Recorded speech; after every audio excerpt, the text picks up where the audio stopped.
Brought to you by Hyundai. Experience the all-new Hyundai Santa Fe.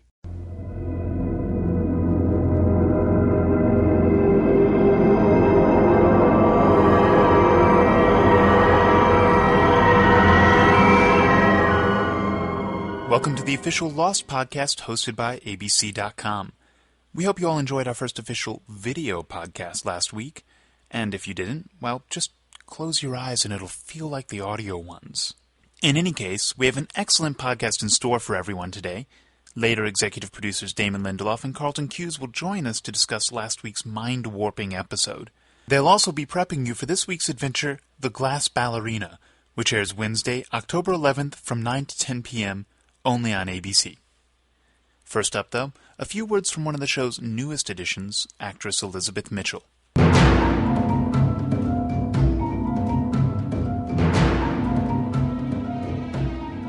Where are my friends? Come down from the table first. You want me to come down? Come in here and get me down. If you want to talk, I'm happy. Tell me where my friends are! I will, if you let go of the chain. You think I'm stupid? I don't think you're stupid, Jack. I think you're stubborn.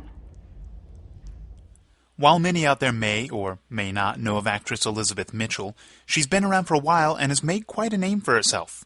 She's guest starred in television shows as diverse as House and ER, and she's played opposite Tim Allen as Mrs. Claus in Santa Claus 2. Despite all that experience, though, this role still represents a fresh challenge for her.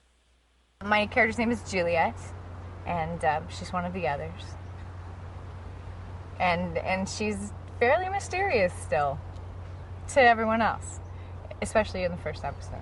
But she has some really great stuff with Jack. The drugs we gave you when we brought you here have a fairly serious side effect: dehydration. Your head is probably sore, your throat is raw, and if you don't eat or drink something soon, you're going to start hallucinating. So you're a doctor, huh? No. I'm a repo woman.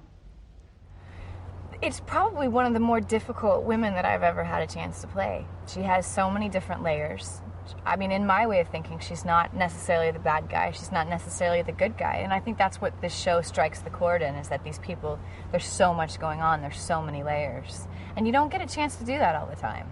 I imagine she probably has a fairly good sense of humor. And we did find a little bit of stuff when we were going through there. So I think there's even a little bit of comedy in there. Even though I don't necessarily think of Lost as a comedy, it does have its moments. The writing is so brilliant and so right on as to the human condition that I think she's fascinating. I don't think I've ever been able to or been allowed to play a character like her. I don't know. I feel really blessed. When I read the first script, I was like, I can't believe it. They want me to do this. And it just happened. It's great. Of course, the physicality that Lost demands of its actors only adds to that challenge.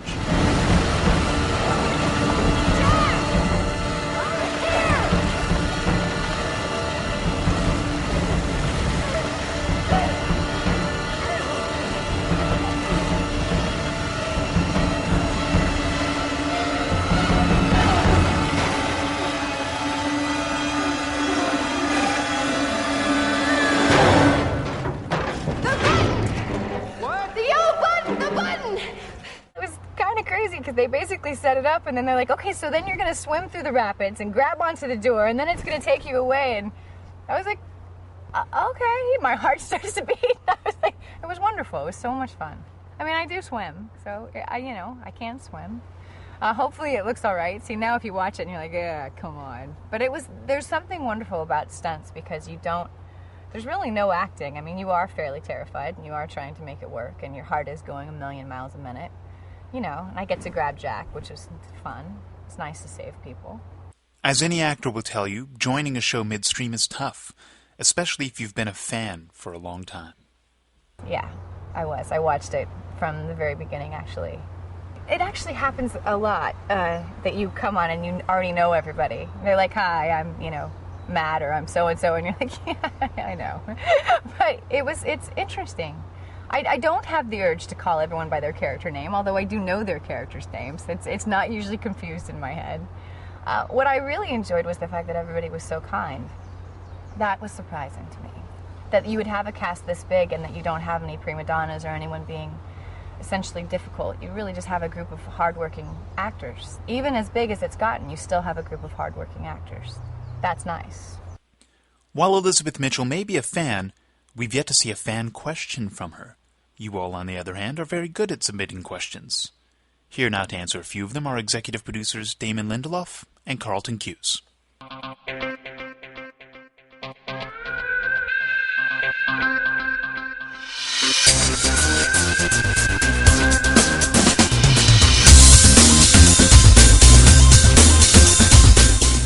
Hello, Damon. Hi, Carlton.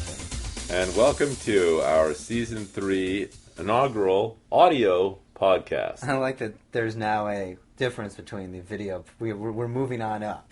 We're branching out. I think there's a profound difference between our audio podcast and our video podcast. There is a profound difference, and that's that the people don't have to look at us. That is far superior. Which I think is, definitely a vast improvement. Having seen the video podcast on my computer, it was more apparent to me than ever that why would anyone ever want to look at us? Well, I mean, I look at it this way. I mean, Matthew Fox doesn't like to watch himself on screen either. So, it's more a question of that than it not being that you weren't good. How many negatives did I use in that sentence? What's you the were good. difference between Matthew Fox and me? What is the difference? Oh, he's wildly attractive. In any case. Oh, going fishing now. No, Damon, you're wildly attractive too. Carlton, we said we would just down the quotient just a little bit, just for today. Okay. So there will be more video podcasts at varying points over the course of the season, but next time I think we should probably wear makeup or have fancy lighting effects or hire actors to play us. Yeah, or hire actors to play us. That's the best idea. Ted Danson could play you. and David Cross could play you. That's wonderful. Excellent. Let's talk a little bit about... Can I ask you just, though, if there was an ideal person that you would have play you, who would that be? Billy D. Williams. Awesome! Yeah, I'm a big Lando man, and I just feel that he has always encapsulated the real soul of the person that I am. Yeah. And you? If you had to pick the dream casting? George Clooney. Awesome. That's a good idea. I was going to go Julie Andrews, but George Clooney's awesome. Maybe Julie Andrews. Very talented. She's a little older than me. Hey, let's talk about the show. Okay, the show. A Tale of Two Cities. That first 5 minutes, do you think that we should talk about that? Yeah, it's always nerve-wracking for us as producers when the network sells, Don't miss the first 5 minutes Your of Lost. firstborn will be sold if you do not watch the first 5 minutes of Lost. It's the greatest 5 minutes of television ever. If you're going to watch 5 minutes of television this year. By the way, who watches 5 minutes of television? That's it. I'm out. Yeah, I'm going to Sports Center. But we thought, okay, well, it's pretty cool. And we were using the same gag, essentially, that we used last year, which is we want the audience to think that they're in a flashback. And, in fact, they are on the island. And we weren't sure that it would actually work twice. But I think, in combination with Elizabeth Mitchell, who we'll talk about in a moment. That plane crash, though, is very powerful. And we still have a lot of other perspectives. I mean, there's still the guy in the washroom when the plane crashed. There's the guy flying out of the tail section when the plane crashed. I mean, we could probably recycle that puppy. You don't want to at least another 10 more times. You're giving away our premieres now for seasons 4 through 6, respectively. Let me ask you a question. How do you think we should do the plane crash for the zombie season? What would be a good way to actually execute a version of the plane crash for the zombie season? Do you think the zombies would see the plane crash, or they're probably too busy eating dead bodies? Yeah. In any case, I think, big shout-outs to Kevin Blank and Jay Worth, who worked, on that. That plane is completely digital. That is not even... It's not like they built a model or anything. It's not like we bought a plane and flew it over the island and blew it up in midair. No, that probably would have generated some bad press for us. But it just... That effect was really... we like that effect. It's sunk or swim on the reality of that. And then it was also great to see William Maypoe there and Brett Cullen, Ethan and Goodwin, respectively, alive again and basically being sent to their deaths by Ben / Henry. Although it was just cool. It was a cool idea to give the audience a little glimpse at what life was like for the others before 815 crashed, and that's all you get. Right. Like, although we'll be revisiting that others where the others live. Don't yeah, you but think? it'll be a while before Yeah. you get the flashbacks that basically detail, what the others' Right. life on the island was like before 8:15. You'll get it, but Yeah. like all good things on Lost, you must wait. And for those of you who don't want to wait, Criminal Minds is fantastic this year. It really is. I hear Mandy Patinkin is going to catch a serial killer next week, so you might want to Really? check that out. Oh my God. That's the word on the streets. So, can we talk a little bit about Carl? Who is Carl? And, I think there's a lot of speculation that Carl might be another sort of a plant, like Michelle Rodriguez when she was down in the tiger pit last year. Oh, yeah. Well, we've already done that gag. Yeah, so, would we do that gag twice? I wouldn't put it above us, or us above that, whatever I want to say. Creative bankruptcy is our stock in trade. Carl is not a plant. He is legitimately an other who is legitimately trying to escape and has legitimately been beaten up. But the reasons why are yet to be discovered. Yes, and he will be back as well. I would say you'll have a very good idea about who Carl is and why he was caged by the end of the 6th episode, right. Which is our little mini-season finale. And we've really just kind of finished the writing for that. If his name is Carl... Which it is. Exactly. But I just wanted to be dramatic. Did you know that it's actually an anagram for lark? I didn't know that. Wow. And also Ralk. Maybe he'll be on Trek. Hey, let's talk a little bit about Elizabeth Mitchell. Obviously, oh my God, Elizabeth Mitchell. She's awesome. We have introduced this new character, Juliet, onto the show this year. She is the other who is basically questioning Jack. And every time we cast a new actor on the show, especially in sort of a pivotal role. I mean, she, in the same way that Desmond opened up season 2, Elizabeth opens, Juliet opens up season 3. So, her abilities and sort of really emotionally investing us in these characters and starting to think there's more to them than meets the eye, I think is all hinging on her performance. And it's just been awesome, writing for Juliet. Yeah, I mean, we have actually, obviously, we know a lot more about where the character is going in the show and have seen a lot more film on her than you guys have seen, but we really love her as an actor and are very excited about this character's role in the show. And you'll be seeing a lot more of her very soon. Yes. Awesome. Her relationship with Jack is very complex. Yes, it is. Yes. Just like my relationship with you, Carlton. Hey, not that complex. It's time for some pre-hashing. Okay, let's pre-hash about the Glass Ballerina. What kind of title is that for a Lost episode? It sounds like a very fancy title, and by fancy I mean the kind of fancy. That sounds like a Ghost Whisperer title. The Glass Ballerina. It sounds fairly pretentious. It really is. Is this a pretentious episode? I think it's safe to say that you will know why the episode is called The Glass Ballerina within the first 4 seconds of the episode. It's not one of those episodes like Live Together, Die Alone, where you have no idea at the end what the hell that meant.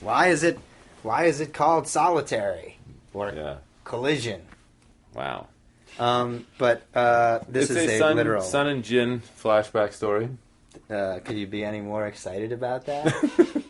It's a Sun and Jin flashback story. It's awesome. Are we gonna, Carlton? Are we gonna find out if Sun was messing around on Jin in this episode? We are gonna find that out. Will you tell me? No. How about now? Still not yet. Maybe later. What if I put my hand on your knee? Then definitely not. No. All right. Oh my God.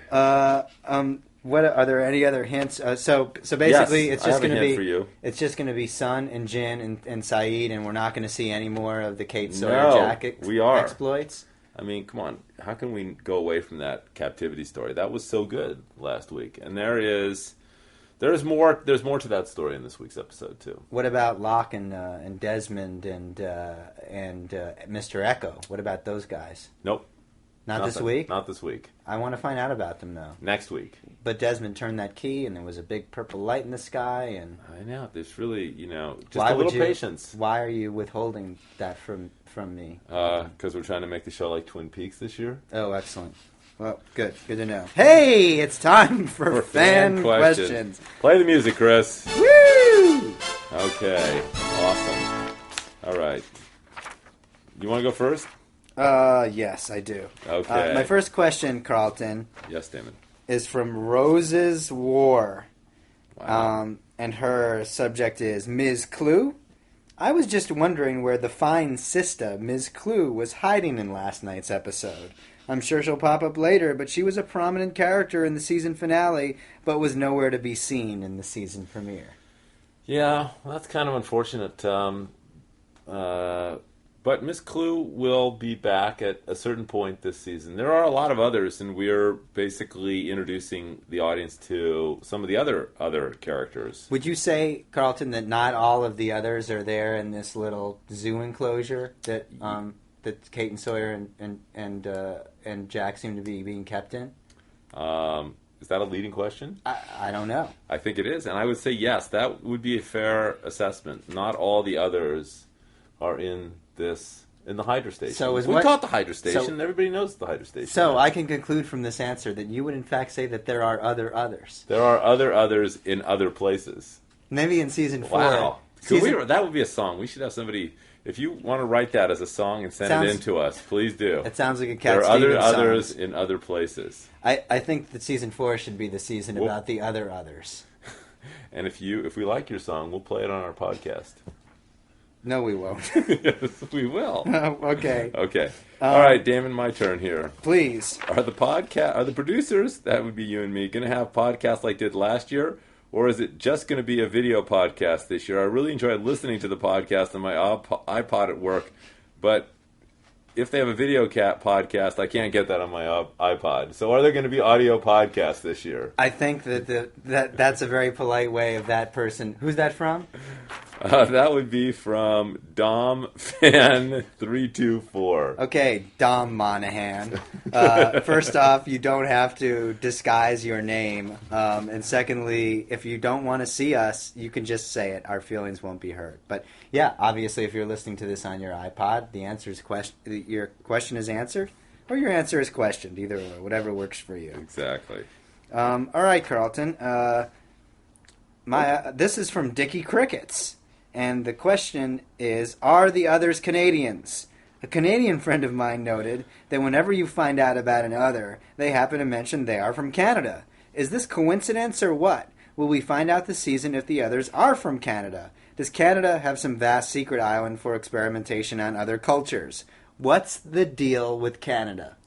Well, there's actually a portal from Canada to the island, and that's actually sort of a revelation that you'll find in season 5. I can't believe you just gave that away. I'm sorry. All the bad others are from Tallahassee. That would be awesome if the ultimate twist in Lost, and finally in season 11 when the show ends, that was the big twist, was some sort of Canadian connection. I think the audience would find that enormously satisfying. I think they would. They really would. Should it be a French Canadian or just a kind of any kind of Canadian? Any kind of Canadian. I think the reality is that Canada is a sleeping dragon, and I think everybody in the entire world is aware that they are up to no good up there. They're doing something, and they're just preparing to conquer the world. That's season 11 right there. There it is. I'm going to write that down since we're making it up as we go along. Exactly. All right. I'm going to ask you a quick question, then I'm going to ask you a longer question. Okay? All right. The quick question is, what Stephen King book were they reading at the beginning at the book club? Well, this is a fun game that people have been sort of playing, and I don't know if I want to spoil it. Yeah. Because if you do your homework on Stephen King book covers, you will find out what it is, because we used a fairly rare book cover for that particular edition of that particular Stephen King book. And some people have been surmising that it was The Stand, but the Stand is pretty thick, isn't it? The girth of that book would not indicate that it was The Stand. So we'll rule out The Stand. Girth. That's good. Good word. And we'll allow you to points. continue playing but you got to know we love Stephen King. As a matter of fact, the coolest thing that we did in the last couple of months was going and seeing Stephen King, who we had a roundtable conversation, Damon and myself and J.J. Abrams and Stephen King, along with Jeff Jensen, who is, of course, the non-resident expert on all things Lost, who writes for Entertainment Weekly, and that creative discussion is going to be in an issue of Entertainment Weekly later this month, I believe. Nice plug.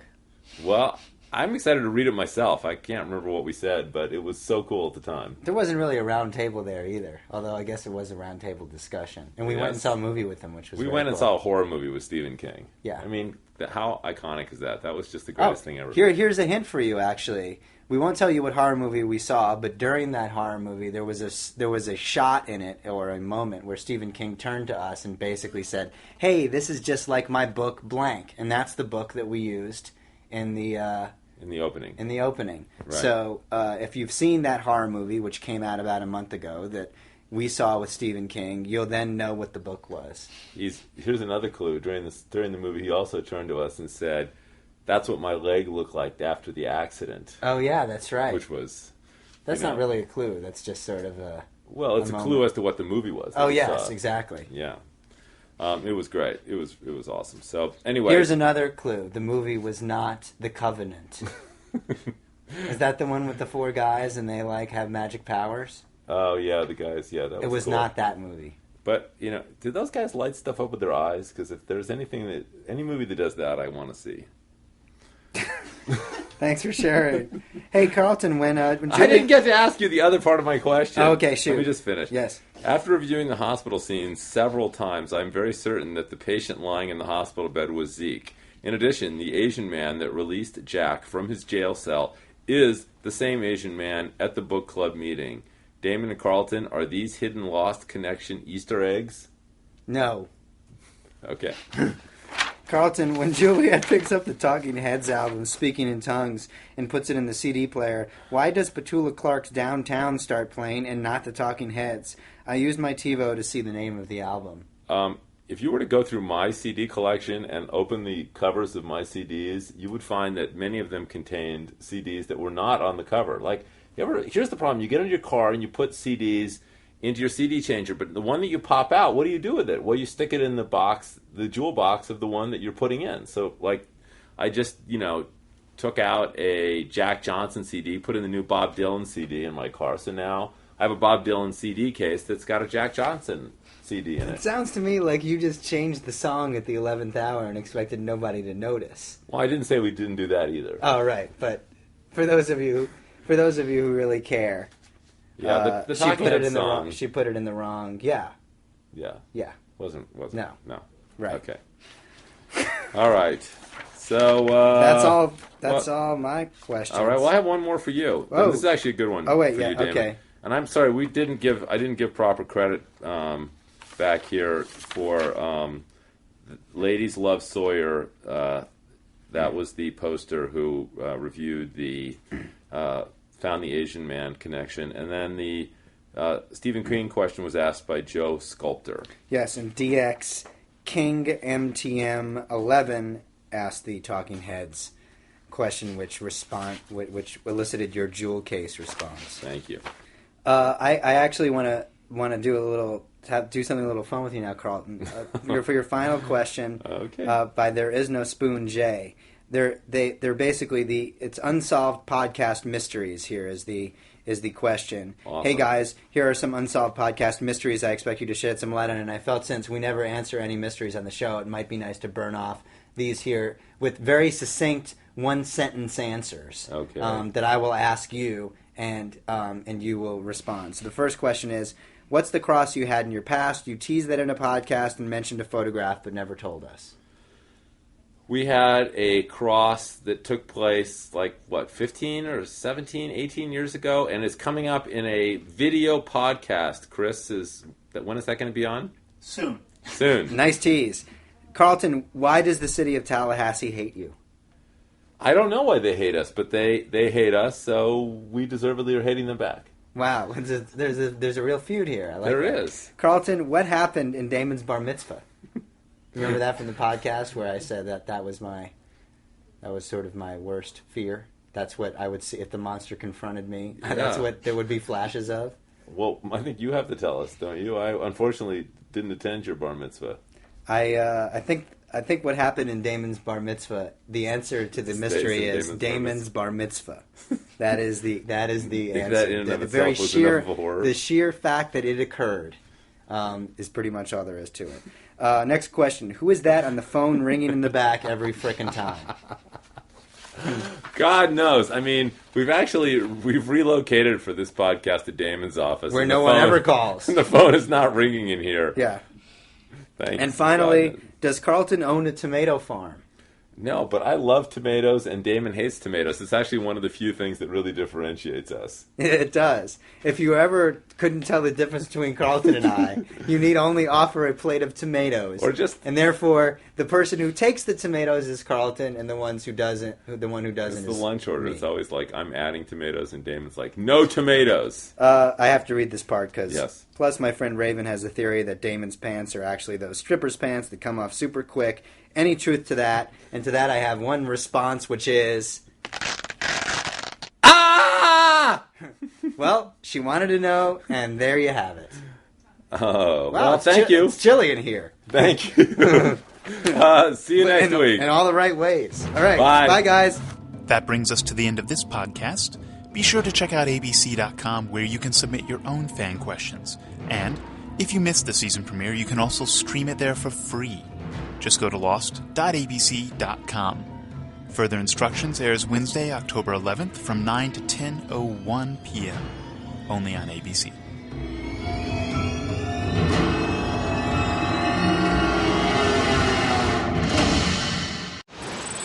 You're hearing the sound of America's most advanced assembly plant, but Honda and Toyota are only hearing footsteps. Because right here, Hyundai is building a better SUV, the all-new feature-packed Santa Fe, with standard safety features like electronic stability control and 6 airbags, and the protection of America's best warranty, 10 years, 100,000 miles, all for thousands less. The all-new fuel-efficient Santa Fe, only at Hyundai.